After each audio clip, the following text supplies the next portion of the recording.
যে ওরা শুধু বাইরের খাবারই ওইগুলোই বেশি খেতে বাইরের কি চায়, খায়? চিপস, জুস, তারপরে চকলেট, বিভিন্ন প্রকারের খাবারগুলো খেতে কথা চায়। শোনে না। না, কথা শুনে না। আচ্ছা, এই সমস্যাটা এটা যে শুধু আপনার বাচ্চার ক্ষেত্রে শুধু তা না, আপনার বাচ্চারও তো একই সমস্যা। বাইরের প্রচুর এলোমেলো খাবার খায়, দাঁত নষ্ট হয়ে যাচ্ছে। প্রথমত দাঁত নষ্ট হচ্ছে, দ্বিতীয়ত গ্যাস্ট্রিকে ভুগতেছে আর কি, পায়খানা পরিষ্কার হচ্ছে না, খেতে চাচ্ছে না।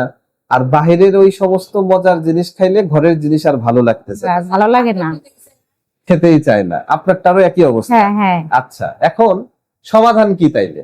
এখন আমাদের ফুড ইন্ডাস্ট্রিতে রেভলিউশন আসার পরে ওরা এমন সমস্ত খাবারকে এমন ভাবে প্রক্রিয়া করে বানাইছে যাতে মানুষ খাইতে মন চায়, বিশেষ করে বাচ্চারা, সুস্বাদু আর ওই বিভিন্ন কেমিক্যাল দেয়, বিভিন্ন টেস্টিং সল্ট, বিভিন্ন মিষ্টি জাতীয় কিছু মানে এই টাইপের কিছু স্টিমুলেটেড কিছু সুইটেন এগুলা দেয়, মানে এমন উপাদান, রাসায়নিক উপাদান গুলা দেয় যাতে খুব খেতে টেস্ট হয় আর।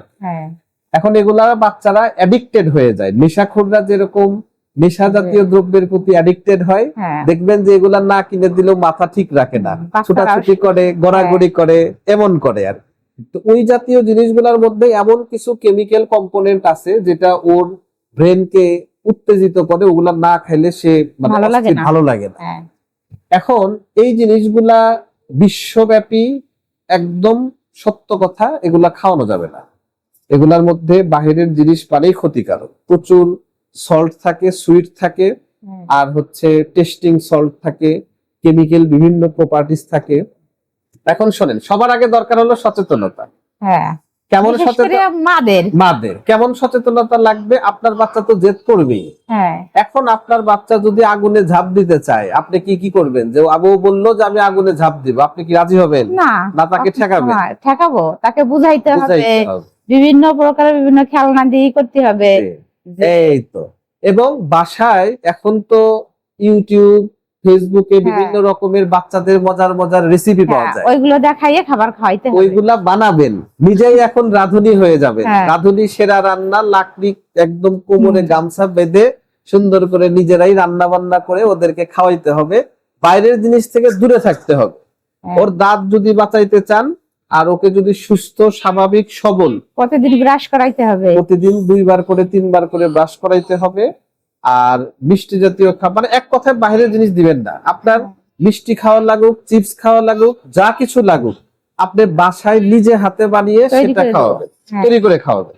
বাইরের জিনিস একদম খাওয়ানো যাবে না। যদি বাইরের জিনিস খাওয়ান, আগে কিন্তু বাচ্চাদের এত রোগ ব্যাধি ছিল না। এখন আপনি দেখেন, প্রতিটা শিশু বিশেষজ্ঞ ডাক্তারের কাছে সবচাইতে বেশি রোগী, শিশু ডাক্তারদের কাছে সবচাইতে বেশি রোগী।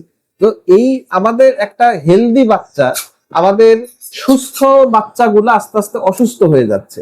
আর প্রয়োজনে অপ্রয়োজনীয় গ্যাসের ওষুধ, একটা জিনিস মনে রাখবেন বোন, গ্যাসের ওষুধ দিয়ে কখনোই গ্যাসকে আপনি কন্ট্রোল করতে পারবেন না। গ্যাস সীমিত সাময়িক সময়ের জন্য, গ্যাস যাতে না হয় এই ব্যবস্থাটা করতে হবে, ঠিক আছে? সারমর্ম কথা, 1 নাম্বার বাইরের জিনিস খাওয়া যাবে না, 2 নাম্বার আপনাকে নিজেই রাঁধুনি হইতে হবে, ওগুলা বানিয়ে খাওয়াবেন ঘরোয়া ভাবে, আর 3 নাম্বার হচ্ছে নিজেদের মধ্যে সচেতনতা তৈরি করতে হবে। এই যে আপনারা সচেতন হয়ে গেলেন, আপনার পাশের বাড়ির, আপনার পাশের ফ্ল্যাটের সবাইকে করতে হবে। কারণ আমরা এই বাচ্চার জাতিটা আস্তে আস্তে, আমরা এই বাচ্চাই একদিন ভবিষ্যতে আমাদের জায়গায় বসবে, আপনাদের জায়গায় বসবে।